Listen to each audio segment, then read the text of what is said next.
hiduplah seperti mana kamu melihat Allah. Kalau kamu tidak mampu melihat, percayalah, yakinlah Allah sedang melihat. Jadi maknanya sekarang ni melihat Allah Ta'ala ni berarti kata lain adalah ingat Allah. Ingat Allah.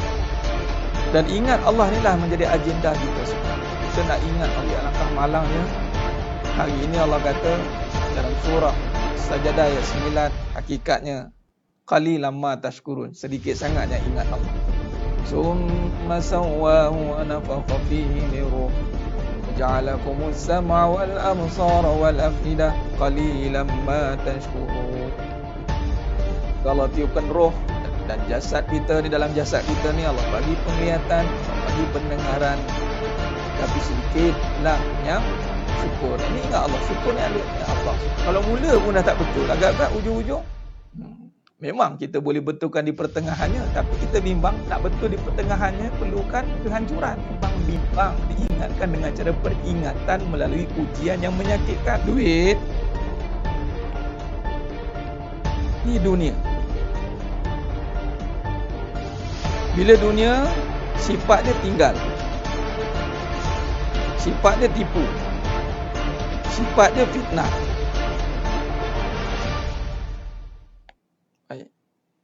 Soalannya, kalau kita terus pergi bersandar pada duit, maka kita akan kena tinggal, kena tipu. Duit itu makhluk atau kejadian.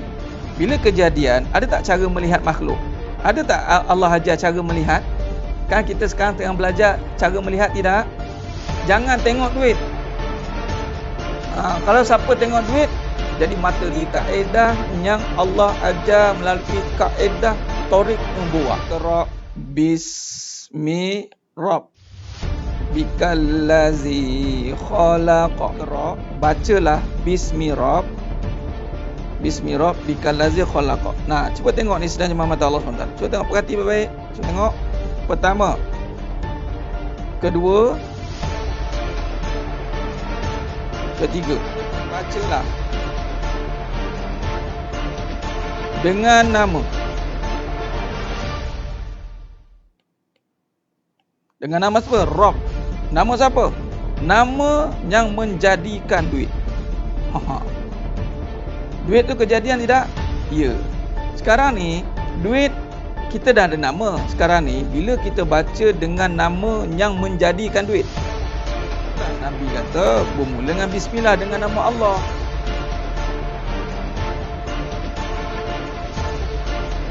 Baik, nama Allah ni lafzul jalalah, itu anchor dia. Nampak? Bila dengan nama Allah, yang lebih khususnya apa? Khususnya adalah rezeki. Okey, pecahan lagi, kaya. Sebab kaitan kaya dengan rezeki ni seringkali dikaitkan dengan duit. Maka ini satu kemuliaan. Allah muliakan kita, yang mana kita ni hina, tapi Allah muliakan dengan tempat yang mulia, dengan majlis yang mulia, dengan amalan yang mulia. Alhamdulillah, apabila Allah muliakan, Allah berikan kemuliaan untuk mengimarahkan kembali masjid. Subhanallah, satu perkara yang sangat indah. Asal kita itu hina, dari air mani yang hina. Namun apabila Allah nak muliakan kita, maka Allah letakkan kita di tempat yang Allahumma salli ala Muhammad wa ala. Allah itu mengatasi hak segala-galanya. Kita tunaikan hak Allah dahulu, barulah hak kita ini akan disempurnakan. Hak Allah ni, Allah suruh iblis, yang mana sebelum itu Azazil lah. Wa iz qulna lil malaikati isjudu li Adam fasajadu. Dan hidup kita ni bermula dengan kisah iblis lah, dan kisah Nabi Adam AS. Bermula kisah Nabi Adam AS, kisah iblis itulah datangnya cerita kita. Iblis diberi tugas, ada dua. Nabi Adam AS diberi tugas, iblis yang nama Azazil pun diberi tugas. Iblis gagal melaksanakan tugas, Nabi Adam AS berjaya melaksanakan tugas. Kata iblis ni, dia pencetus. Apa cetusan dia? Dia akan cetusan dia adalah mencetuskan perbalahan, mencetuskan provokasi. Kerana apa? Rasa diri berkuasa. Baik, maka bila diri merasakan aku berkuasa dan mulia, itulah yang akan hancur binasa. Hak kita akan terlaksana dengan sempurna. Memang, tak usah bimbang, hak kita memang macam-macam benda yang kita nak kat muka bumi ni, setelah kita menyempurnakan hak Allah terlebih dahulu.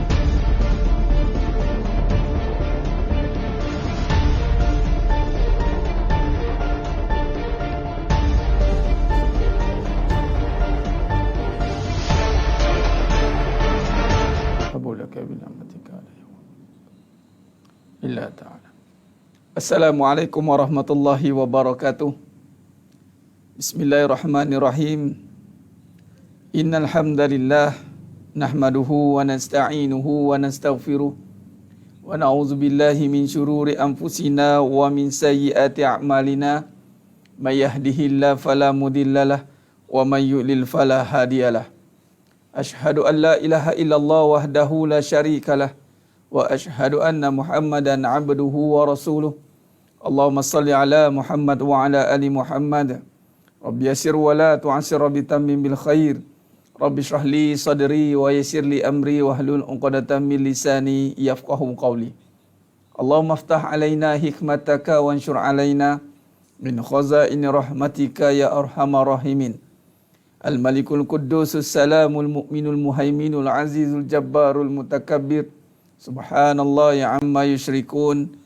Wallahul khaliqul bari'ul musawwiru lahul asma'ul husna. Yusabbihu lahu ma fis samawati wal ard wa huwal azizul hakim. Wala hawla wala quwwata illa billahil aliyyil azim. Wala manja minallah illa ilaih. Amma ba'du. Sidang jemaah yang dimuliakan Allah Subhanahu wa taala, mudah-mudahan kita semua tergolong dalam golongan hamba-hambanya yang benar-benar bersyukur. Amin ya rabbal alamin. Alhamdulillah, summa alhamdulillah ala kulli ni'mah. Bersyukur pada Allah Subhanahu wa taala dengan sebenar-benar syukur yang Allah berikan di atas segala nikmat yang telah Allah kurniakan kepada kita hari ini. Mudah-mudahan Allah rahmati kita semua, kita benar-benar mampu menghayati kan nikmat yang telah Allah kurniakan segalanya pada hari ini, insya-Allah. Untuk memberkati lagi majlis kita pada malam yang penuh barakah ni, mari kita sama-sama mulakan dengan membaca Ummul Kitab Al-Fatihah. A'udzubillahi minasyaitonir rajim. Bismillahirrahmanirrahim. Alhamdulillahi rabbil alamin. Ar-Rahmanir Rahim. Maliki yaumiddin. Iyyaka na'budu wa iyyaka nasta'in. Ihdinas siratal mustaqim. Siratal ladzina an'amta 'alaihim ghairil maghdubi 'alaihim waladdallin. Amin. Allahumma salli ala Muhammad wa ala ali Muhammad. Allahumma salli ala Muhammad wa ala ali Muhammad. Allahumma salli ala Muhammad wa ala ali Muhammad. Allahumma salli salatan kamilatan wa sallim salaman tamman ala sayyidina Muhammad الذي تنحل بالعقد وتنفل بالقرب وتقضى بالحوائج وتنال بالغرائب وحسن الخواتم ويستسقى الغمام بوجهه الكريم وعلى آله وصحبه في كل لمحة ونفس بعدد كل معلوم لك برحمتك يا أرحم الراحمين يا أرحم الراحمين يا أرحم الراحمين Ya Arhamar Rahimin, Ya Hayyu Ya Qayyum birahmatika astaghis. Alhamdulillah, alhamdulillah. InsyaAllah pada malam yang penuh barakah ni, tuan-tuan, sidang jemaah mata Allah SWT, kita meneruskan kajian ilmu kita pada malam ini dalam kitab yang seterusnya, yakni dalam Lisanul Haq, yakni kalam-kalam kebenaran. InsyaAllah kita telah pun sentuh bagaimana kita nak menyusun kembali yang dinamakan struktur ataupun susunan di dalam kehidupan ini, yang mana dimulakan itu dengan menjaga lisan. Pentingnya kita hari ini sedang jemaah mata Allah SWT dengan kita memahami dan menghayati tutur kata, lafaz, setiap kalam-kalam yang keluar daripada lidah ini mestilah reflect kesan daripada apa yang kita telah isi di dalam hati ini.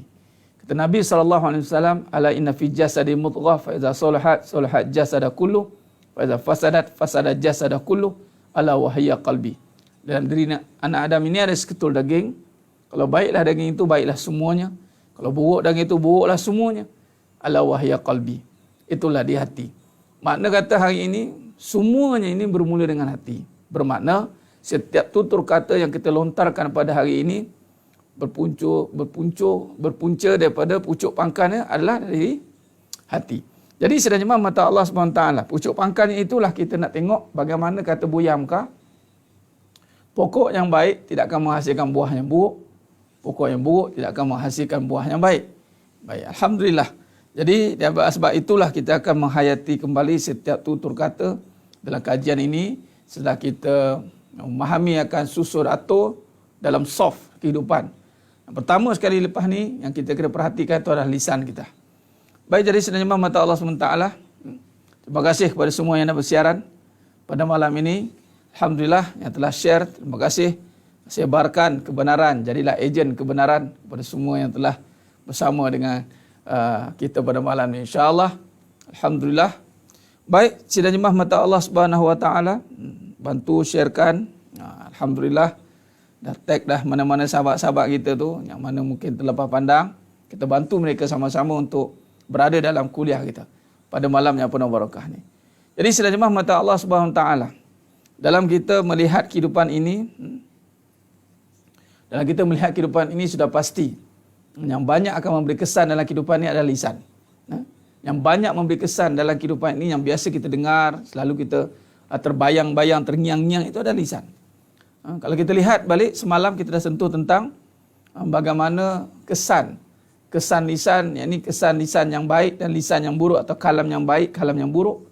Kalau kita rujuk pada surah Al-An'am 116, bagaimana Allah Ta'ala berfirman, yang bermaksud, jikalau kita manusia hari ini mengikuti kebanyakan manusia atas muka bumi ini, nescaya dia akan membawa kita jauh daripada Allah Ta'ala. Tidaklah mereka mengikuti hanya sangkaan mereka semata-mata. Baik. Jadi sedang jemaah mata Allah SWT, kalau kita lihat susun atur kita, bagaimana lisan ini memberi kesan dalam hidup kita. Bagaimana lisan, insya-Allah, bagaimana lisan insya-Allah memberi kesan dalam hidup kita ini. Kalau kita lihat dalam struktur perbuatan, kita mulakan terus dengan kajian ilmu kita pada malam yang penuh barakah ni.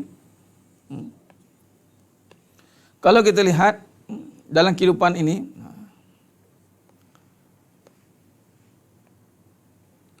yang mana ditekankan itu adalah perbuatan, af'al. Ini perbuatan. Baik. Perbuatan inilah yang akan dinilai, yang akan dilihat, yang akan dihitung dari sudut penilaian, dihitung dari sudut yang berdasarkan perbuatan. Baik, perbuatan ini tidak terjadi sendiri. Perbuatan ini tidak terjadi dengan sendirinya. Dia mesti ada susul jalur dia. Tidaklah tiba-tiba perbuatan terjadi dengan sendirinya, tidak. Nah, malam ini sidang jemaah mata Allah SWT, kita nak memahami lebih lanjut dalam perbincangan kita. Dalam kita nak membezakan perbuatan yang bersandarkan kepada perasaan, perbuatan yang bersandarkan kepada kebenaran. Nah, bagaimana yang dinamakan perasaan dan kebenaran ini? Apa beza dia?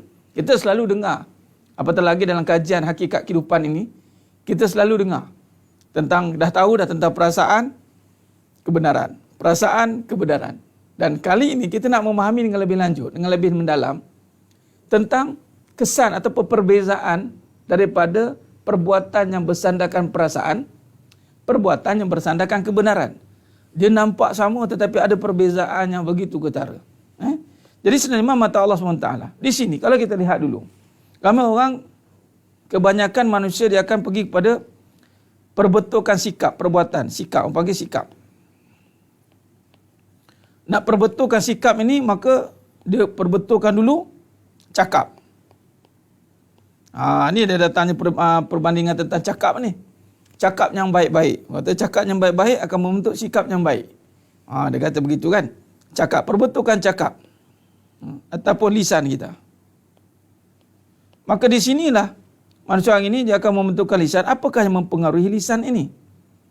Semalam kita dah sentuh bagaimana dalam konsep perbuatan, sikap itu didorong oleh cakap yang mana dinamakan tentang lisan. Ramai hari ini kita akan tumpukan membentuk yang mempengaruhi, faktor yang mempengaruhi. Apakah yang mempengaruhi lisan kita?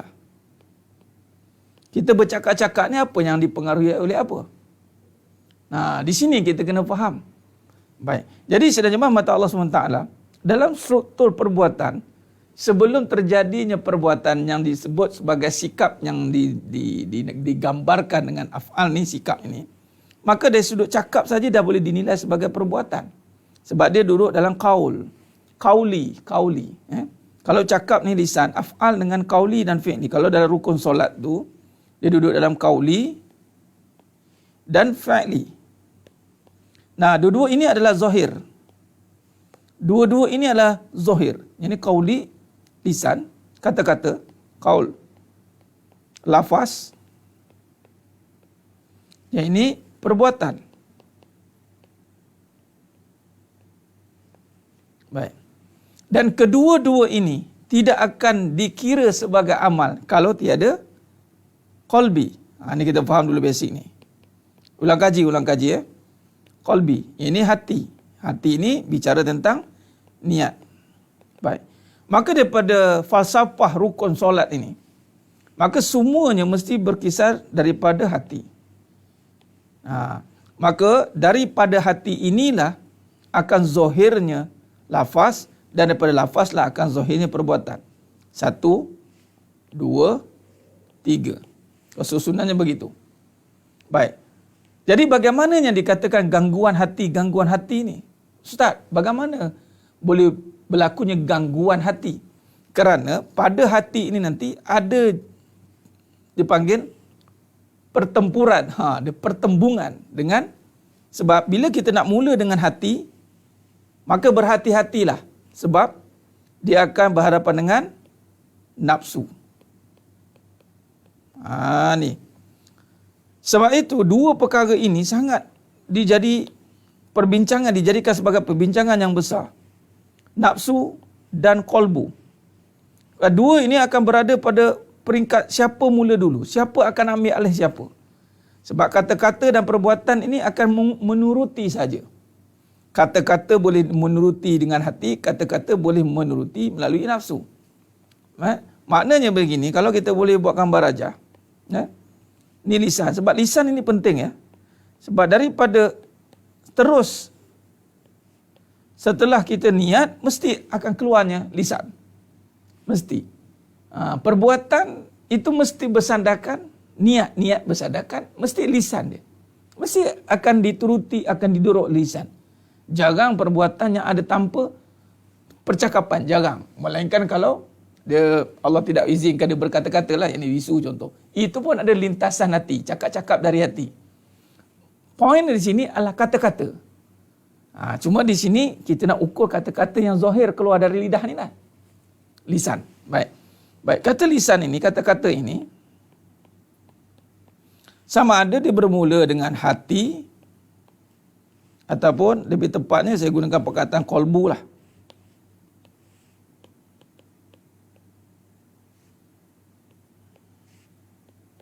Nafsu. Dia dua-dua akan pergi kepada kata. Cuma dia tidak akan boleh bercampur aduk. Dia tidak akan boleh bercampur aduk. Dua-dua boleh mempengaruhi. Cuma siapa yang lebih utama. Dia tidak boleh campur aduk ni, tidak boleh. Tidak boleh dua-dua bercampur. Tidak boleh.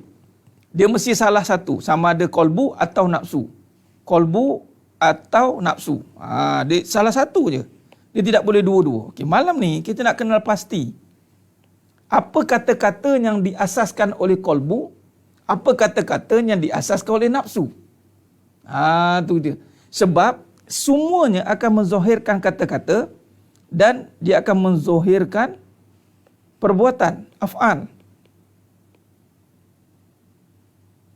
Dan daripada perbuatan inilah dia akan membentuk dua keadaan yang dipanggil keadaan baik, keadaan buruk.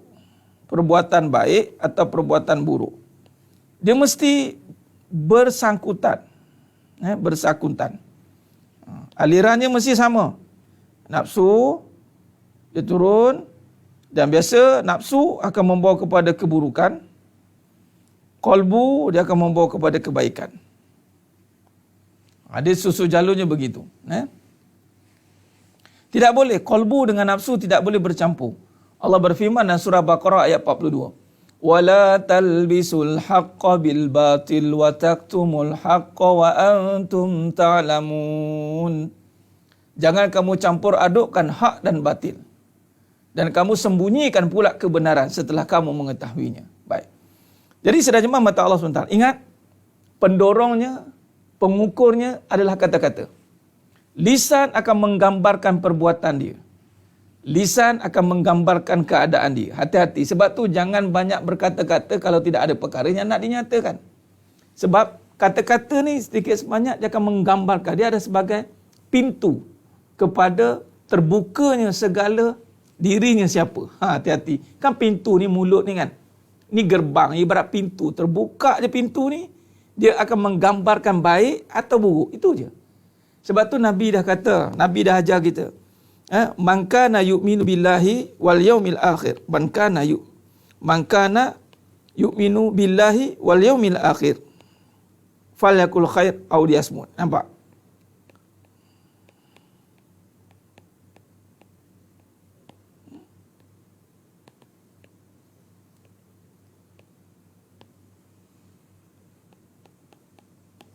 Wal yaumil akhir.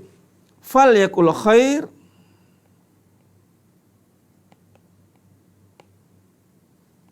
falyakul khairan au liyasmut.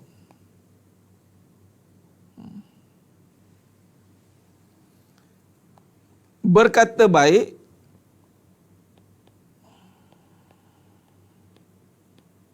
atau diam. Baik, Nabi dah bagi tahu dah. Nabi dah bagi tahu. Okey. Baik, sekarang ini cuma kita memang mengambil langkah lebih baik diam. Tapi kadang-kadang keadaan tidak membuat kita untuk diam. Nampak? Memang orang akan faham diam. Tapi rupanya dalam banyak hidup kita lebih banyak bercakap daripada diam. Walaupun Nabi dah kata dah, diam. Au liyasmut. Tak boleh. Dia nak bercakap juga. Dia nak berkata juga. Tetapi apabila dia mempunyai ilmu yang benar, bersandarkan kebenaran, barulah dia akan mampu mengawal kata-katanya. Baik. Dan tidak bermakna kita mendiamkan perkara yang benar. Ingat, diam itu bukan bermaksud terus membiarkan kebatilan. Hati-hati. Diam yang dimasukkan di sini di saat kita sendiri yang tidak mampu membawa kebaikan dalam kata-kata diam. Kita sendiri, di saat keburukan berlaku depan mata, jangan pula diam. Ada tanggungjawab untuk menegurnya, berkata baik. Menegurlah. Sudah pastilah kita kena mencegah kepada keburukan, mengajak kepada kebaikan dan cegah kepada keburukan. Ta'muruna bil ma'ruf wa tanhauna 'anil munkar. Wa tu'minuna billah. Ya, sebab tu kata mulut tu panggil mulut laser. Kata dia sebab dia bergantung pada situasi apa yang dia ada.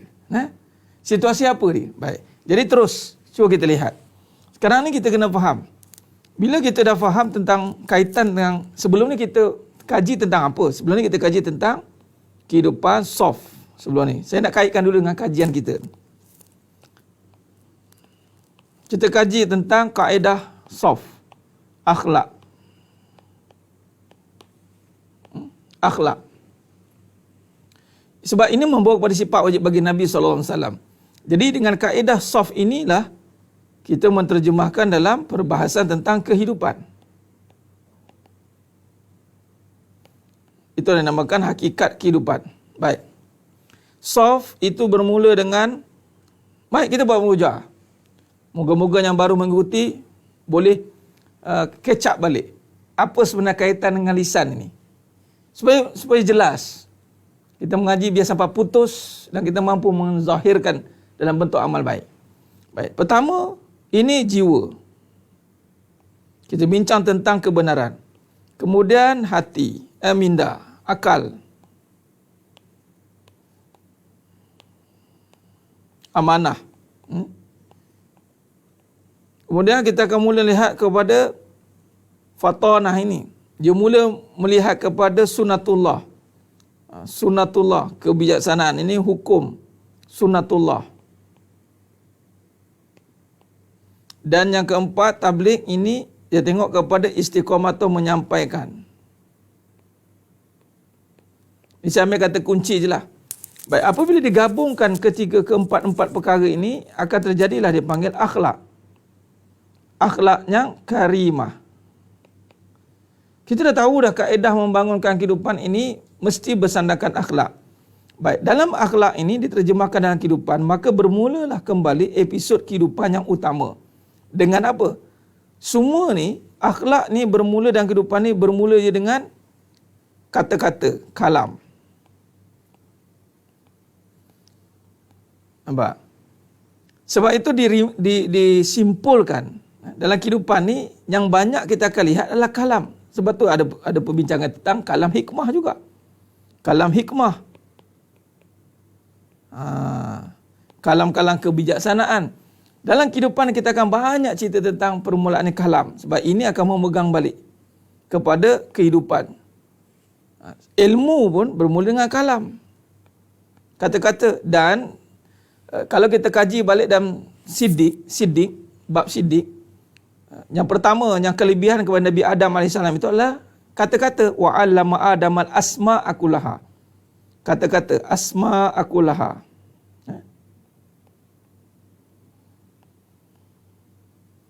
Akul laha. Asma akulaha. Dan asma akulaha ini juga asasnya adalah kalam. Jadi kalam ni dia menjadi topik besar dalam hidup kita. Sebab tu bila kata kita hari ini, kita tengok orang yang kata-kata dia itu sebab itu dibezakan sama ada diam, bukan bukan terus diam. Tetapi pastikan kalam yang keluar dalam hidup itu, kalam-kalam yang bermanfaat. Kalam-kalam yang mampu membawa dia kepada kebenaran, kebesaran Allah. Ini kena pasti. Sebab itu bila kita dah faham tentang sesuatu kehidupan, jiwa, akal, sunatullah, istiqomah ni kena faham. Sebab itu kalau kita tak ada susunan atur ini, susunan atur soft ini, maka kalam ini pasti tidak akan terjaga. Kita mesti tidak akan terjaga kata-kata kita. Kita akan cakap ikut sedap mulut. Nampak tidak? Jadi sebenarnya mata Allah Subhanahu Wa Taala. Maka di sini kita kena kenal pasti dulu. Dalam hidup ini, kat mana akan nampak perubahan dia? Kat mana? Bila kita dah mengaji tentang nak perbetulkan akhlak ni, maka perkara pertama yang akan nampak pada perubahan yang cukup besar pada diri dia adalah berubah dalam kata-kata dia. Nampak? Berubah dalam kata-kata dia. Nampak tidak? Maka kata-katanya, sebab memandangkan dalam hakikat kehidupan ini, kita ajarkan bagaimana bermula dengan kebenaran. Nampak? Nah, bermula dengan kebenaran, kalam-kalam kebenaran ini, inilah bermula dengan kita belajar untuk mengenal kebenaran. Betul tidak? Alaikum bisidik. Alaikum bisidik. Alaikum bisidik. Kan kita pergi pada sidik.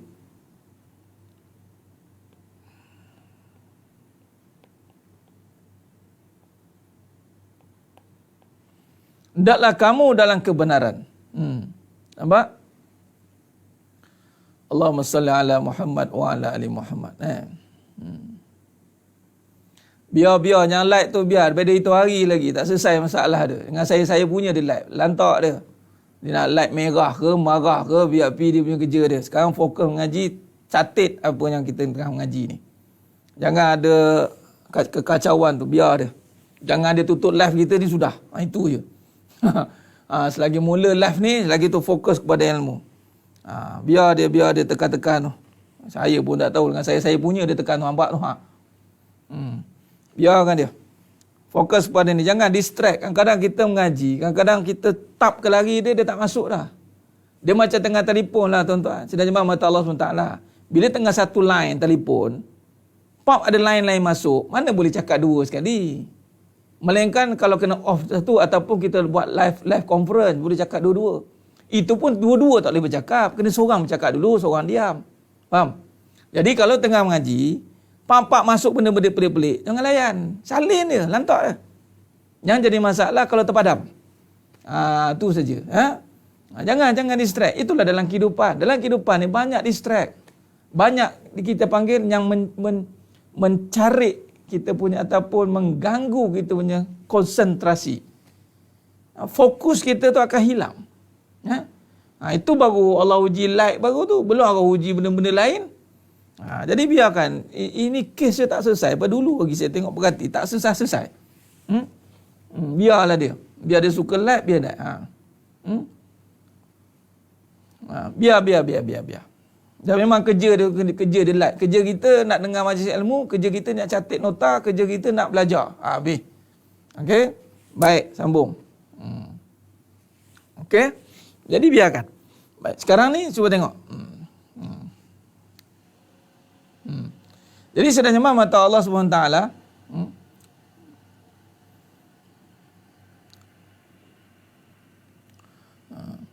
Baik. Jadi saya tengah menyusun balik ni. Cuba tengok. Saya tak nak ada yang terlepas pandang.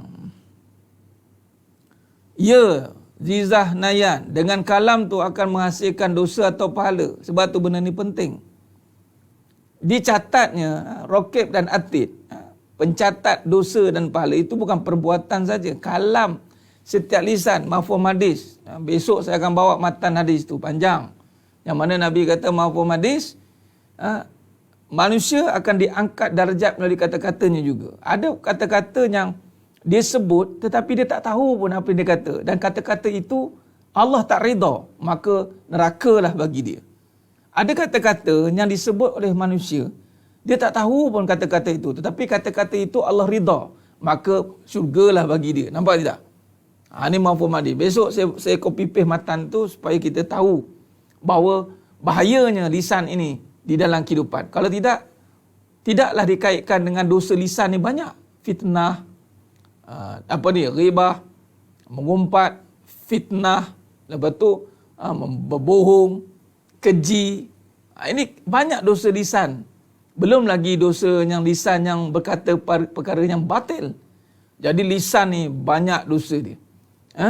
Apatah lagi dosa-dosa yang kita tak sedar. Seperti dosa syirik dengan lisan. Allahu Akbar. Dengan lisan lah kita buat banyak. Kalau dengan perbuatan itu terkeluar dah. Itu panggil syirik jali. Syirik jali ni dengan perbuatan. Kalau perbuatan itu menyembah, nampak sembahan, itu terang-terang nampak keluar agama. Tapi kadang-kadang dengan lisan kita tak sedar. Itu dia panggil syirik khafi, yang tersembunyi kita. Tak sedar. Tanpa sedar kita menyekutukan Allah dengan lisan kita. Contoh. Kenyang saya makan nasi ni sebab nasi ni bagi saya kenyang. Syirik. Yang bagi kenyang bukan nasi. Nampak? Tu kan dengan lisan. Nampak? Hati-hati. Punca rezeki saya lah. Kalau tak ada ni habislah rezeki saya. Inilah punca rezeki saya. Habis. Sebab tu ramai yang mana involve, yang berkecimpung dalam bidang motivasi lah, apalah semua. Dia sibuk nak betulkan lisan. Tapi adakah kita fahami dari mana sumber lisan? Kita kan kena sibuk nak betulkan lisan tapi tak tahu dari mana akar umbinya. Dalam pengajian ini, kita benar-benar nak memahami akar dari mana punca lisan. Bukan sekadar main sebut, fikir positif, cakap yang positif. Yang positif tu Allah redha ke tidak? Bukan semua positif, kata-kata positif yang Allah redha. Contoh adanya inbox saya. Ustaz tolong bagi penjelasan Ustaz, saya tak faham ni kalau sebut saya ni sekarang habis. Macam mana ni kalau tak ada kata ganti diri saya? Macam mana? Nampak? Betul lah tu, dia tak faham. Sebab saya tak jelaskan lagi secara terperinci. Yang dimasukkan dengan saya itu adalah bagaimana akan timbulnya penceritaan yang menunjukkan keakuan, kemegahan. Saya itu, memanglah saya makan. Megah tidak? Tak ada orang nak megah dengan saya makan. Tapi kalau saya pandai, megah tidak? Boleh. Saya kuat? Boleh. Saya cantik? Boleh. Saya kaya? Boleh. Itu sifat-sifat yang pakai pada diri yang boleh mengundang kemegahan. Kalau saya tidur, takkan nak megah pula. Mana ada orang megah dengan saya tidur? Itu dia panggil af'al, kata-kata perbuatan. Saya lapar. Tak apalah, sebutlah. Saya lapar, saya nak mandi, saya nak minum, saya nak tidur. Tak apalah. Ini yang kebanyakannya cerita tentang saya pada sifat. Saya dulu susah, tapi berkat saya usaha, saya berubah hidup saya. Dari mana saya dulu begini-begini sekian, akhirnya saya, sifat, lupa siapa empunya sifat. Kalau perbuatan af'al, silalah, tak ada masalah. Kejap lagi kita cerita detail. Cuma, adakah kata-katanya positif? Saya yakin saya boleh jadi orang hebat. Saya yakin kita kena jadi orang yang begini. Banyak perkataan yang nampak macam motivasi. Tetapi silap lagi bulan motivasi. Faham? Basi. Nampak macam falsafah tu macam bagus. Tapi silap hari bulan jadi falsampah. Tak bermakna kata-kata itu nampak macam betul. Tetapi dari sudut akar umbinya, batil. Sebab tu jangan main-main dengan kata-kata. Sebab tu lebih baik diam. Banyak diam daripada banyak cakap. Tu. Sebab setiap yang keluar itu akan menentukan keadaan diri dia. Allahu Akbar. Nampak? Nah, ya. Sebab sekarang ni kita kena tahu dulu. Kena pasti. Sebab tu pengajian ini lebih teknikal sikit. Kita bukan semudah-mudahnya mengikuti pengajian ini, insya-Allah. Bukan semudah-mudahnya nak berkata, nak ambil semangat. Okey, katakan semangat pada diri, katakan semangat. Ingat, setiap kata pasti ada sumber. Setiap kata-kata pasti ada sumber. Sumber mana? Macam malam ni kita sentuh tentang sumber perasaan atau sumber kebenaran. Nah, jadi sebelum saya cerita sumber perasaan, sumber kebenaran, suka saya cerita balik, susun balik, strukturkan balik kedudukan lisan dulu. Supaya jelas kesan lisan. Supaya datang kesedaran, aku cakap ni. Sebelum bercakap, dia akan berfikir. Sebab bahayanya lisan. Sebab itulah, ni falsafah lah. Ulama kata, letakkan akal ke atas mulut di antara, cuba tengok. Mulut di antara apa? Hati dan akal. Nampak tidak? Dia bukan akal saja tau. Hati, ini sebab Nabi kata, ha'una. Hati dan akal, tengah-tengah apa? Mulut. Sebab tu, sebelum nak keluar, tengok, ini hati aku ni tengah apa ni? Akal, kontrol, tengok. Sebelum nak cakap, aku nak kata, aku nak kata ni. Keadaan ni apa?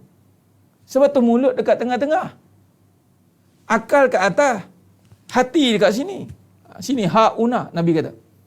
Jadi hati dan akal kontrol mulut.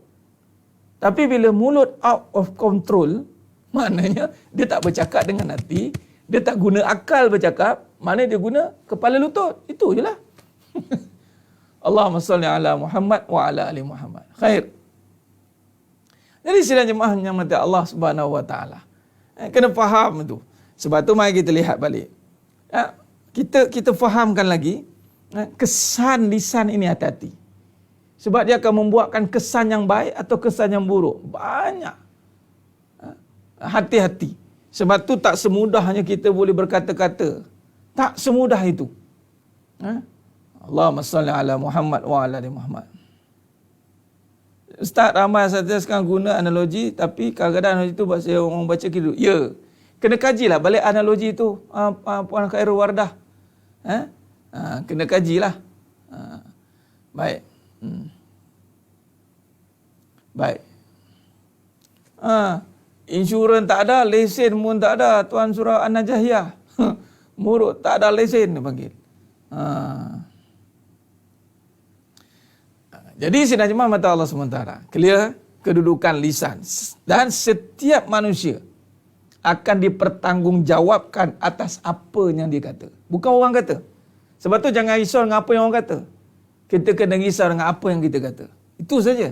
Dan lebih bahaya apa kita kata memberi kesan kepada orang lain pula. Allah mau menjadikan pegangan, datang follower ikut, nak pula dia pegang dengan perkataan itu.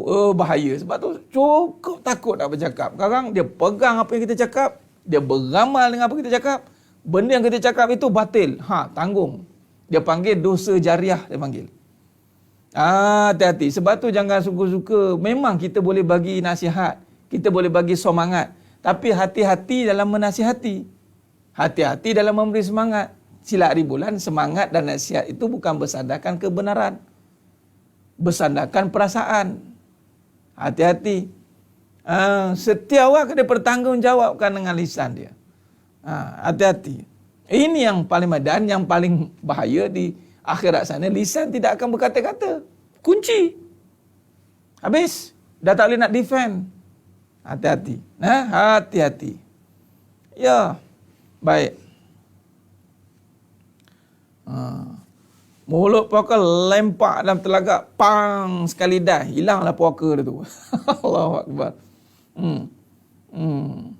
Ya Tuan Surah Najah. Sebab itu bila kita bergurau, nama pun bergurau, maknanya mesti perasaan depan. Bila perasaan duduk depan, hati-hati, dia mesti akan pergi kepada terkeluar daripada landasan. Sebab perasaan duduk depan, seronok. Cakap nak seronok, dan last sekali orang panggil apa? Menghina tanpa sedar, memerli tanpa sedar. Nabi tak suka perkara-perkara begitu. Allahumma salli ala Muhammad wa ala ali Muhammad. Contoh setiap umpat orang, kita akan dipertanggungjawab apa yang kita umpat. Ya, apa saja yang kita kata akan dipertanggungjawabkan, bukan orang lain. Dan kita berkata-kata untuk Allah terima kata-kata kita, bukan orang terima. Sebab tu bukan penting orang suka atau tidak, yang penting Allah suka atau tidak. Kata-kata kita ni Allah suka atau tidak? Kalau Allah suka, pasti insya-Allah orang suka. Ada juga orang yang tak suka. Contoh kalam-kalam kebenaran tak ramai orang suka. Dia orang benci. Tak apa, yang penting kita tahu dah itu kalam kebenaran dan kita cakap tahu dah Allah suka. Walaupun orang lain tak suka.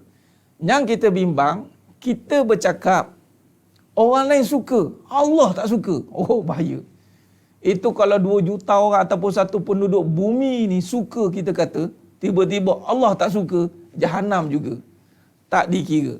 Jadi letakkan bahawa apa yang Allah suka daripada kata-kata kita, itulah yang kita kena lontarkan. Allah tak suka, zip, cukup. Allah tak suka, pasti Nabi pun tak suka. Sebab Nabi berkata, kata bersandarkan wahyu Allah. Illa wahyu yuha. Allahumma salli ala Muhammad wa ala ali Muhammad. Istighfar, kalau umpat dalam hati masih ada lintasan. Kalau dalam hati itu, kalau dalam bab fikihnya tidak dihukum lagi. Sebab hukum fikih apa yang keluar. Di hati ni masih Allah ada keampunan dia. Jadi kalau kita dah berburuk sangka itu, kita lintas. Sebab kalau tidak istighfar, sebab tu dia duduk di hati sebelum keluar dia kata. Sebab tu istighfar. Istighfar tu, itulah perbanyakkan istighfar 70 kali dan solawat. Itu sebagai buffer. Sebab kadang-kadang lintasan buruk tentang, alah ustaz ni cakap dia pandai. Kan? Tu mengata dalam hati. Nampak? Cakap ustaz ni. Mengata lah tu. Dia bila mengata tu, kalau tidak dirawat, dia akan jadi barah. Barah, dia akan jadi penyakit lalas. Dia tidak boleh kawal kata-kata dia. Maka nafsu akan ambil alih. Maka keluarlah keburukan. Habis. Itu dah dosa. Melainkan dia taubat balik. Allahumma salli ala Muhammad wa ala ali Muhammad. Ya, dan memang lepas ni, setelah kita faham tentang hakikat kehidupan, cuba hati, kita tidak akan sewenang-wenangnya berkata, sebab tengok, setelah soft ini dipelajari dengan baik, tapi kita akan ulang kaji selalu. Sebab tak usah ingat kita boleh faham on the spot. Nanti kena ulang kaji. Setelah kita faham dengan baik 4 asas ini, dia akan membentuk akhlakul karimah, akhlak yang mulia. Baik, akhlak yang mulia ini akan diterjemahkan dalam kehidupan, dan kehidupan yang menjadi tunjangnya adalah kebenaran kalam. Baik, sebab itu untuk melihat perubahan seseorang itu pada diri ataupun nak lihat kita ni berubah ke tidak, kita tengok kalam kita ni kalam macam mana. Atau kita mula banyak diam, atau banyak huha-huha lagi, gelak lagi, fun-fun lagi. Itu belum lagi tu. Bercakap masih lagi cakap, bohong lagi, main-main cakap. Tapi kalau mula dah berubah kalam dia, maka di situlah, apatah lagi kalam-kalamnya penuh dengan hikmah, kebijaksanaan. Bercakap saja keluar kalam-kalam yang membuka fikiran orang, apatah lagi membuka hati orang. Subhanallah. Itu kalam-kalam yang Allah redai. Baik, mari kita lihat. Dan ilmu kalam ini, iaitu ilmu kalam yang dimaksud ni adalah kalimah-kalimah yang terzahir itu memang dimulakan oleh Nabi Adam AS. Nabi Adam AS ketika dijadikan oleh Allah, itu dengan memang dimulakan wa 'allama Adamal asma'a kullaha summa aradahum 'alal malaikah. Nampak? Jadi kullaha sumaradahum alal malaikah. Memang Nabi Adam AS itu diberikan kefahaman dari awalnya dengan lisan. Dan bila kata lisan ini, kalam-kalam ini telah diberikan, maka disitulah datangnya perbezaan kalam kebenaran dan kalam kebatilan. Di sini dua saja, kalam kebenaran dan kalam kebatilan. Baik. Jadi di sini kalam kebenaran, alaikum bisidik. Cuba kita lihat dulu. Kalau kalam-kalam kebenaran ini, dia mestilah bersumberkan kepada kalamullah. Kalamullah. Baik. Bila kata kalamullah ini, apakah kalam yang dimulakan? Itulah dengan kalimah la ilaha illallah. Inilah kalimah thayyibah. Inilah kalimah yang benar. Selain pada itu semua batil. Tinggal lagi bagaimana kita nak terjemahkan kalam ini kepada kehidupan kita pula. Ini kita kena faham tu. Kalam kebenaran mesti bersandarkan kepada kalamullah. Kemudian kalam Rasulullah lah, hadis. Dan ini diterjemahkan, inilah dia kalam-kalam yang kembali kepada nak mengesakan Allah SWT. Ini kalam utama, kemuncak kalam yang sangat diredai oleh Allah SWT apabila berbicara tentang Allah. Ini memang tugas kita. Inilah tugas utama dalam kalam ini. Allah bagi lisan itu adalah untuk zikrullah. Itu dia, zikrullah. Memang untuk zikrullah, tak ada benda lain untuk memuji-muji Allah. Wallahul khaliqul bari'ul musawwiru lahul asma'ul husna yusabbihu lahu ma fis samawati wal ardh. Monolog, tengoklah Puan Noris, monolog yang baik atau monolog yang buruk. Kalau monolog yang buruk berdasarkan kebatilan, maka bahaya. Kerana dia akan merosakkan hati. Hati-hati. Kena faham, kalamullah, la ilaha illallah, kalam Al-Quran itu semua kalam yang mengatasi semua kalam. Maka tidak boleh. Tidak boleh lagi kita sangkal. Walaupun satu huruf, tidak boleh. Tentang Allah, tidak boleh ada keraguan. Tidak boleh. Sebab tu kalamullah itu juga dinisbahkan sebagai lafzu jalalah, nama ini. Kalimah thayyibah dan juga Al-Quranul Karim. Al-Quranul Karim.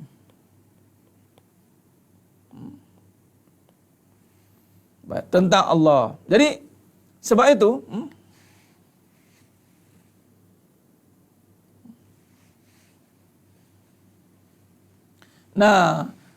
ada juga yang mengamalkan tasawuf untuk keperluan peribadi. Ya Ustaz, ada. Sebab itu asasnya itu bukan dengan kebenaran, asasnya itulah kebatilan, ini nafsu. Maknanya dia mahu kepada raih, kepada manusia, makhluk. Dia masih ada perasaan, kenapsuannya. Baik. Jadi sedang mata Allah SWT, maka dia tidak akan mampu menyucikan. Kalau macam itu, dia tidak akan mampu menyucikan. Baik. Jadi ciri-ciri kalam kebenaran ini, dia mesti menghilangkan keraguan. Okey, baik, kita lihat dulu perbezaan kebenaran dan kebatilan dulu.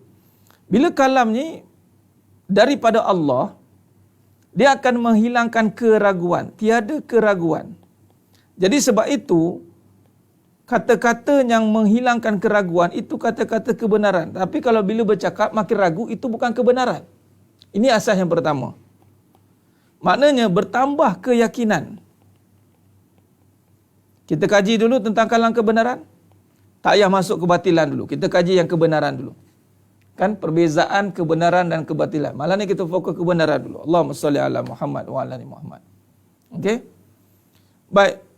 Kata-kata yang keluar daripadanya itu adalah yang menghilangkan keraguan, malah menambah keyakinan. Dia. Jadi di sini, daripada sini kita boleh nampak nanti perbezaan daripada kebatilan ni. Maknanya, kalau kata-kata yang menimbulkan keraguan, menimbulkan keyakinan, lawannya apa? Lawan keyakinan, ketidakpercayaan. Ya dia.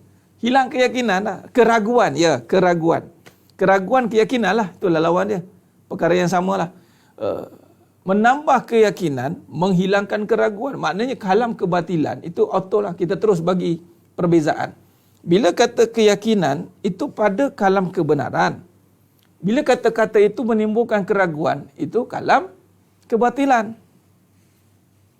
Allahumma salli ala Muhammad wa ala ali Muhammad. Baik. Nanti kita bagi contoh ya, kita bagi contoh. Kita kaji dulu tentang istilah dan takrif dia. Contoh banyak tuan-tuan. Sedang jemaah mata Allah SWT. Contoh banyak. Baik, katalah kita ambil satu contoh. Kadang-kadang kita berborak pasal, katalah kita ambil satu contoh bab jodoh. Dalam bab jodoh, kebanyakannya akan bercerita soal keyakinan kepada pasangan atau keraguan pada pasangan. Makin dia cerita tu menambah keyakinan atau makin dia cerita tu banyak tip-tip yang membawa kepada keraguan. Saya tak naklah tumpukan khusus tip-tip tu ya. Saya cakap umum je. Kadang-kadang nanti kan ada pula orang salah faham. Ustaz ni menumpukan kepada individu. Tidak. Saya tak nak pergi pada pick point pada individu mana-mana. Tapi saya melihat kadang-kadang diberikan kata-kata itu kerana asasnya keraguan. Anda tak nak suami curang, anda tak nak suami begini-begini, anda tak nak suami begini-begini. Ini tip-tip dia. Maknanya asasnya adalah asas kebimbangan, asas keraguan, betul? Makin dia buat, makin ragu. Mana pula tak jadi. Makin buat tak jadilah Ustaz. Macam mana tu? Puan tak jadi. Buat lagi katanya. Makin dia cerita, makin betul sangkaan dia.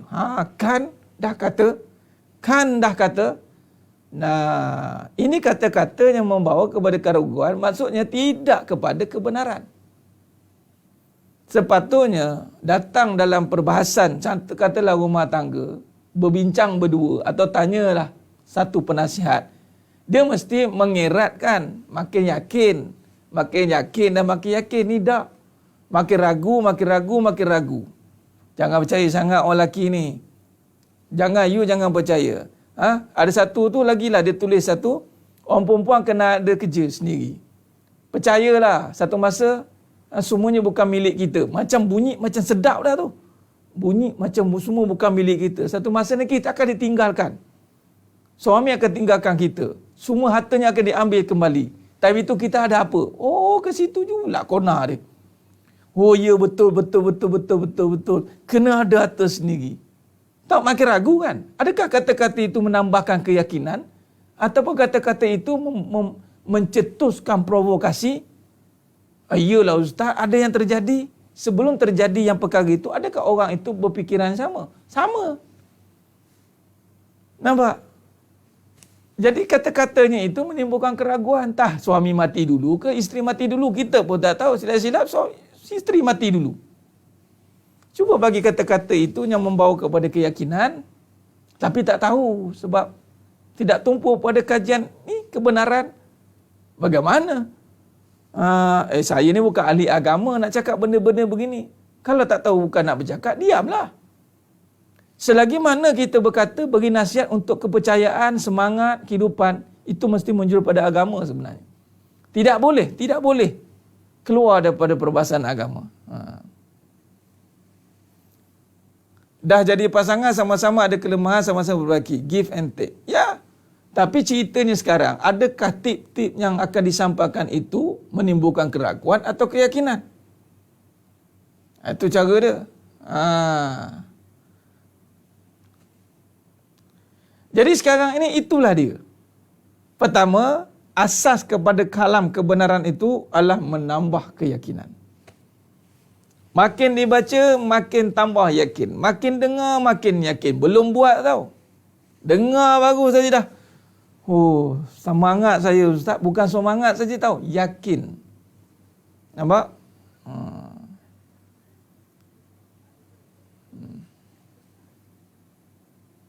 Nah, ini ayat-ayat keraguan lah tu. Lepas tu ditanya kalau isteri mati dulu, abang akan kahwin lagi tak? Mati dah kawan tu, tak sempat tanya dah. Ya Tuan Akram, betul tidak? Mati dah kawan tu lah hai. Jadi sebenarnya mata Allah SWT. Maka menambah keyakinan. Kata-kata itu akan menambah keyakinan dan menghancurkan keraguan. Bila kata menambah keyakinan, kedua, dia akan membawa kepada ketenangan.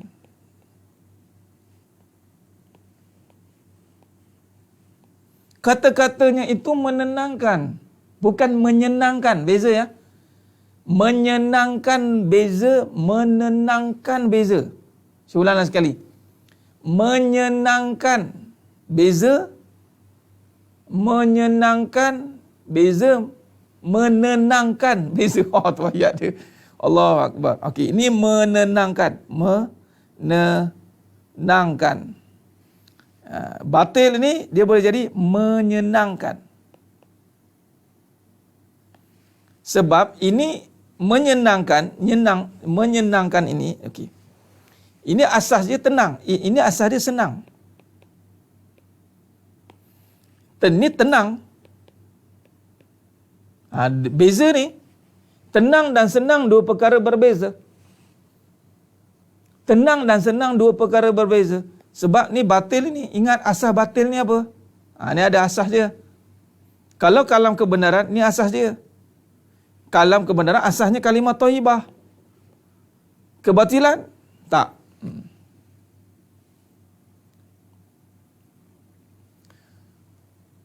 Sebab tu Puan Rahayu, bila orang beriman, dah tak cakap benda-benda yang merepek macam tu. Itu merepek. Itu meragukan. Benda-benda yang tak ada asas. Kalau cakap itu tenang tidak? Adakah kata-kata itu menenangkan? Nanti saya jadi hantu, saya kacau awak balik. Adakah kata-kata itu menenangkan? Jadi kata-kata itu bukan menenangkan. Menimbulkan lagi, dia panggil prejudis. Tak boleh ni, nanti kan bini aku mati ni. Nanti kan hantu bini aku nampak sangat, roh tak diterima. Puan Rahayu. Mana roh Puan Rahayu tak diterima, kubur lah.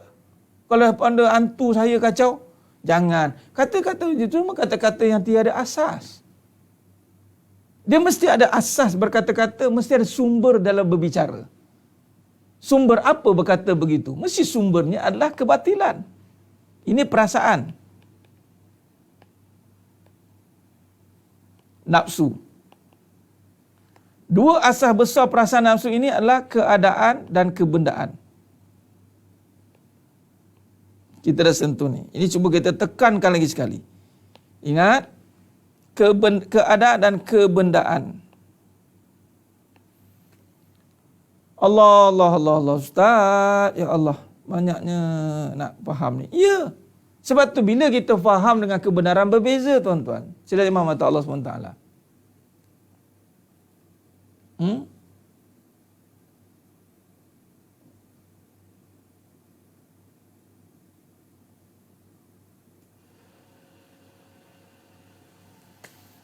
Bodoh saya Ustaz. Iyalah, dia perkataan gurau ni, apa maksud gurau? Gurau ni lara. Berkata asasnya lara. Janganlah. Agama tak mengajar kita berkata benda yang lara. Kan Nabi kata, fal yakul khairan aw liyasmut. Ada Nabi kata, tak apa kalau bergurau. Ada. Nabi kata baik, kalau gurauan itu gurauan yang baik, cakaplah. Tapi gurauannya saya jadi hantu, saya keluar pada kubur, saya cekik-cekik awak. Gelak. Nah, saya nak letakkan itu kata-kata mana ya? Nabi kan dah kata, man kana yu'minu billahi wal yaumil akhir falyakul khairan aw liyasmut. Berkata baik atau diam. Baik ini bersandarkan apa? Mesti bersandarkan kebenaran. Kebenaran bersandarkan apa? Bersandarkan kalamullah, kalam Rasulullah. Yang mana berpunca daripada La ilaha illallah Muhammad Rasulullah. Nah, kalau kita balik dengan gurau tadi, itu nak dasar apa? Ada dasarnya. Dasarnya adalah keadaan dan kebendaan. Betul tidak? Nah, di sinilah punca kerosakan. Suka bergurau benda yang tidak ada asas. Abang kahwin lagi, saya kerat abang nanti. Abang siaplah cakap benda-benda yang meragukan. Kenapa? Baik. Sebab tu Nabi tak pernah bergurau benda yang tak betul. Nabi semua kalau bergurau, ada satu riwayat mafhum hadis. Ini Nabi bergurau. Nabi kata apa? Ada satu makcik ini sudah berusia. Jumpa dengan Nabi. Nabi pun cakap, mafhum hadis satu riwayat. Ini Nabi kata dekat syurga tak ada orang tua. Orang tua tak masuk syurga. Menangislah kawan ni dengar. Yelah, risaulah. Nabi cakap orang tua tak masuk syurga. Nabi pun senyum. Yelah, dekat syurga tak ada orang tua, semuanya muda. Gelak balik. Nampak tidak? Nah, biarlah bergurau perkaranya ada asas. Yang kamu nanti ni kat syurga ni, abang tepuk pipi kamu ni berdebu, bergebunya, anjal. Cantiknya awak ni. Biar benar bang, syurga. Biarlah, ni tak kat dunia ni, awak je ada pipi macam ni. Awak je paling cantik. Nak menipu pun agak-agak lah. Tu agak-agak lah tu, nipu lah tu. Padahal tengok perempuan cantik yang lain, menjeling. Padahal cantik tu tak halal. Cantik isteri halal. Yang haram dijeling.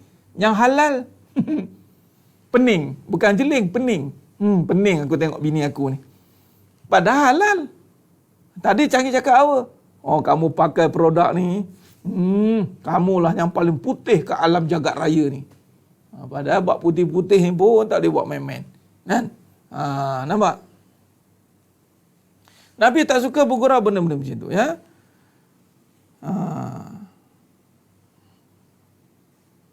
Baik, jadi bergurau biarlah yang berasas dan bernas. Bergurau biarlah perkaranya ada asas.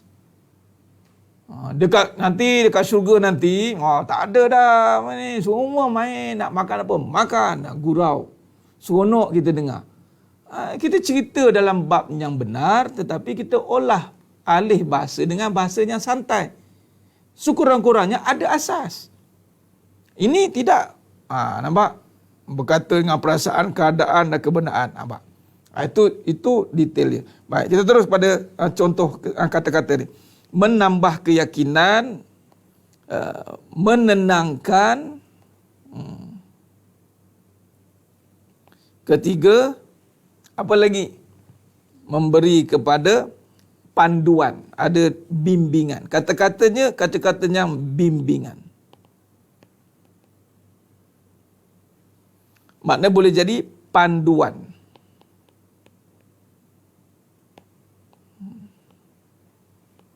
Sebab tu kata-kata Nabi, cuba tengok. Nabi kalau berkata-kata, semua bimbingan, semua panduan. Mana ada kata-kata yang tidak membawa pada panduan? Semua panduan, semua bimbingan. Dan panduan dan bimbingan itu bukanlah yang membimbangkan. Ini makin dia bimbing, makin bimbang nampak gayanya. Makin dia bimbing, makin dia bimbang. Itu mesti pergi pada kebatilan. Contoh. Okey, sekarang simpanan ada berapa? Duit dah ada berapa? Dah berapa lama berniaga? Tak ada 1 juta lagi.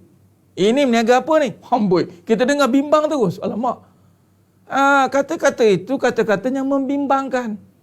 Sepatut bimbing je lah. Janganlah bikin bimbang. Nak bimbing, tapi jangan bikin bimbang. Kalau bercakap konon-konon nak buat provokasi, nak wujudkan kebimbangan, itu bukan Islam. Islam tidak mengajak manusia membimbangkan dunia. Islam menyuruh kita membimbangkan akhirat.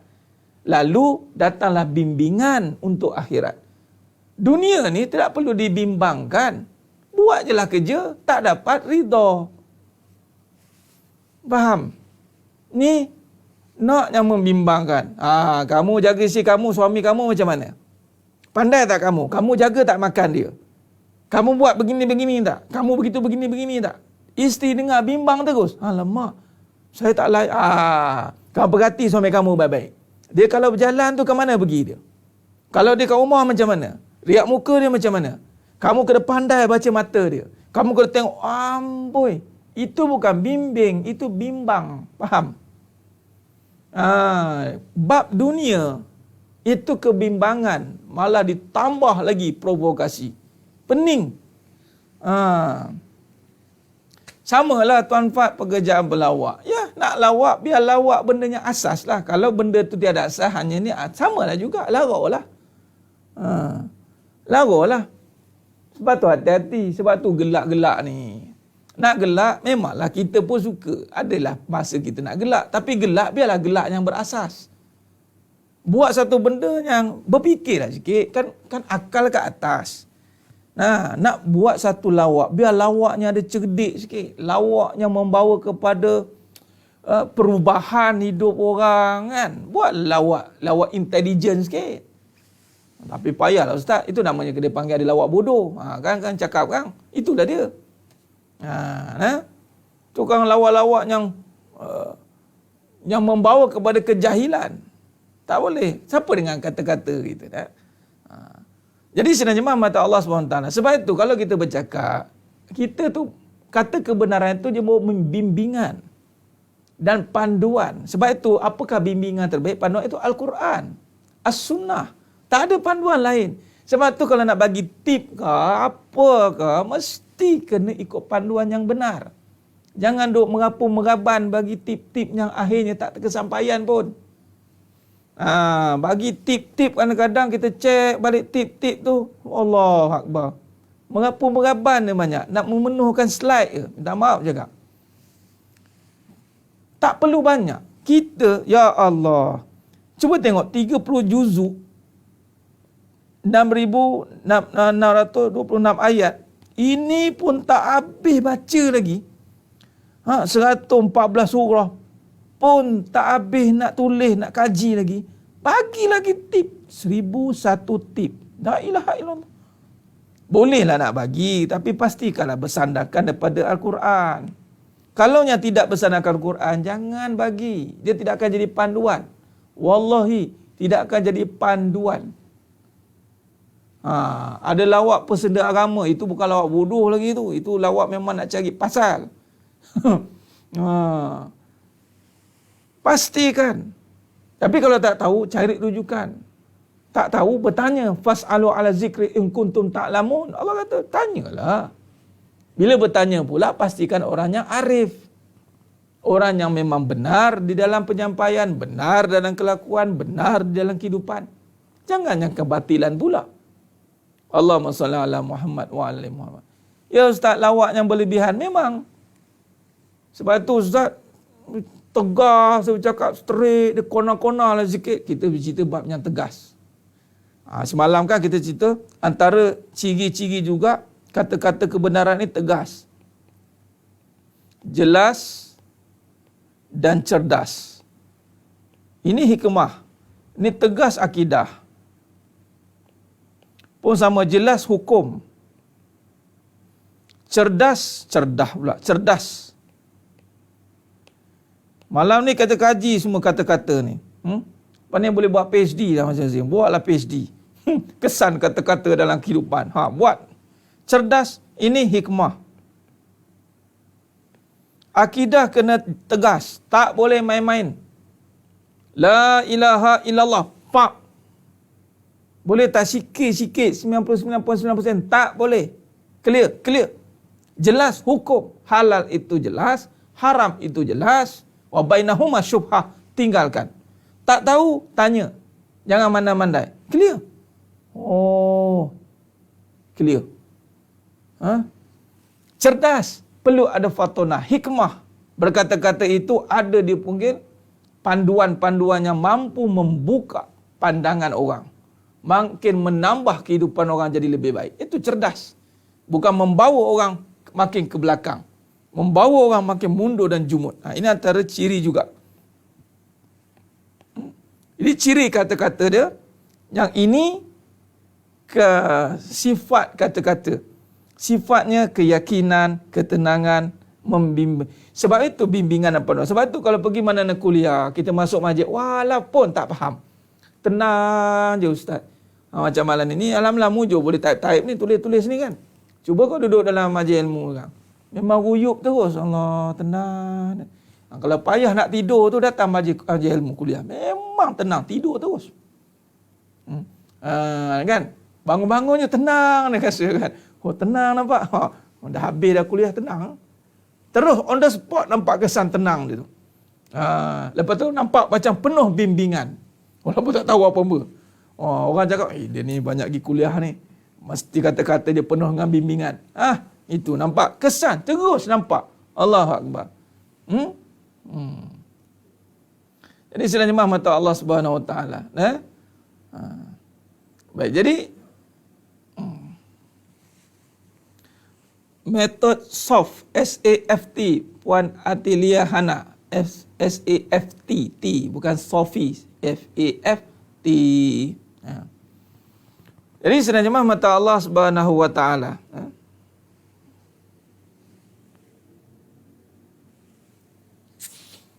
Ada kawan-kawan yang share benda yang baik dengan sama tak jelas lah tu, maka dia tidak pergi kepada yang jelas hukum. Nak cakap benda yang baik tapi dia dah aurat, maka walaupun katanya baik tetapi ada perkara yang lara di situ, maka tidak dikira kebenaran. Kalam ini bukan sekadar, ingat kan, kalam ni satu kalam, kedua mesti perbuatan. Mesti dia sekali, kan qauli fi'li dia mesti sekali. Contoh saya sebut tentang kalam kebenaran, tiba-tiba pakaian, perbuatan ustaz ni biar benar sikit. Saya pakai katalah anting-anting kat sini pakai bengkel rantai pula, cakap kalau betul pakai pula jenis yang ni, tapi berkata dengan kebenaran, marilah kita kembali kepada kebenaran. Orang kata ni mabuk apa ni? Mabuk kepayang ke apa ni? Dia kena seiring lah. Qauli fi'li seiring. Apatah lagi qalbi sudah pasti. Cuma qalbi ni akan nampak kat qauli fi'li. Lalu saya cakap dekat pelajar-pelajar saya, anak murid saya cakap apa? Ni ustaz, cuba kalau ustaz datang pakai seluar pendek, nak dengar? Dah lah ustaz, tahu tak apa. Cuba kalau ustaz akan kopiah, rambut pacak-pacak, cakap, mau dengar? Taklah ustaz, ada. Kalau kamu tengok penampilan ustaz pun kamu tak suka, maka janganlah kamu pun pakai benda yang sama. Walaupun kamu seorang kata, ini kita agama ni bebas, mana boleh. Sebab tu tadi kata, nak cerita benda yang baik tapi pakaiannya tidak menutup aurat, mana boleh. Itu termasuk dalam perbuatan. Cuma perbuatan ini dimulakan dengan lisan, kemudian af'al, qauli fi'li. Begitu. Sebab tu bila dah mula berkata baik-baik, maka pakaian pun kena baiklah. Kalau dah pandai kata baik-baik, pergi kat Facebook tu, kalau buka Facebook tu, penuh dengan kalam-kalam hikmah. Penuh dengan kalam hikmah. Bila tengok saya pakaian, ataupun kat Facebook tulis cantik dah. Bila borak dengan dia, lain macam. Tak kena lah. Menimbulkan fitnah. Begitu. Jadi, bila dah, ataupun pakaian dah baik, tudung labu, pakai pula niqab, tapi kata-kata pula, Ya Rabbi, pun gagal juga. Tak boleh. Dia kena seiringan semua itu. Dia dua-dua kena ada. Qauli fi'li kena serentak. Berkata baik, berpakaian baik. Mesti serentak dua-duanya. Tak boleh berkata baik, tapi pakaian, kita pelan-pelan lah ustaz ya. Allah pun bagi peluang kat kita. Bagi peluang bendanya. Kalau mati, Allah tak kira dah. Mati-mati tu kot. Allah bagi peluang tu bila dah lama hidup tu, maknanya bagi peluang tu. Jangan kata lambat-lambat. Kalau kata Allah tak bagi peluang, lahir-lahir mati. Lahir-lahir pop Allah mati kan tu. Habis cerita. Ini diam tak diam, puluh tahun jugalah Allah bagi makan. Lama jugalah hidup. Jadi kalau kena seimbang lah benda tu ya. Jadi sedang jemaah mata Allah SWT. Pakai yang baik, tenaga pengajar maruah diri. Ya, sudah pasti. Ya, dia bukan tenaga pengajar saja, itu maksudnya. Maksudnya tadi maknanya siapa pun kita, di saat kita membawa kata-kata yang baik, ketika kita betulkan kata-kata, sudah pasti automatik pakaian kita juga akan diperbetulkan. Pelik kalau kata-kata baik, pakaian tidak baik. Ataupun pakaian baik, kata-kata tidak baik. Pelik. Tidak boleh. Dia kena serentak dua-dua. Kalau macam tu malas lah ustaz, nak cakap baik-baik kan kena pakai baik-baik. Buruk terus lah. Jangan marah lah kalau orang maki, orang caci. Kata dia, malas lah kalau macam tu. Sekarang pakai-pakai kan nak kena ni kan, kena cakap yang baik-baik. Orang panggil ustazah pula. Kalau macam tu, kalau tak nak bajet alim, jadi bajet kapi. Tu je lah. Allahumma salli ala Muhammad wa ala Muhammad. Dia tak boleh, kena kafah. Dia tak boleh separuh-separuh. Kafah. Masuk agama, kafah semua.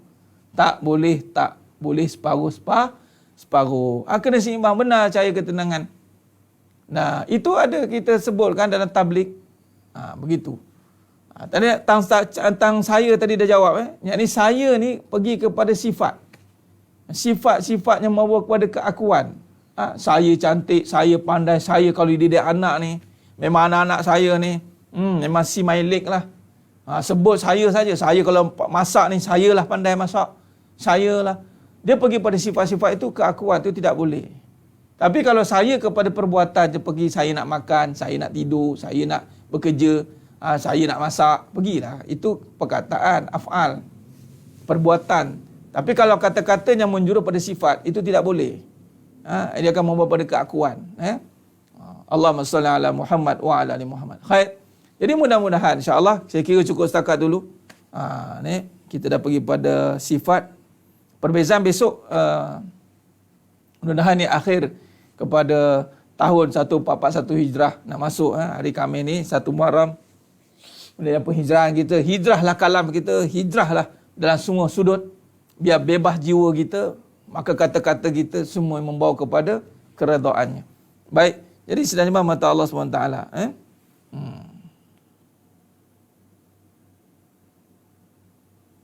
Baik.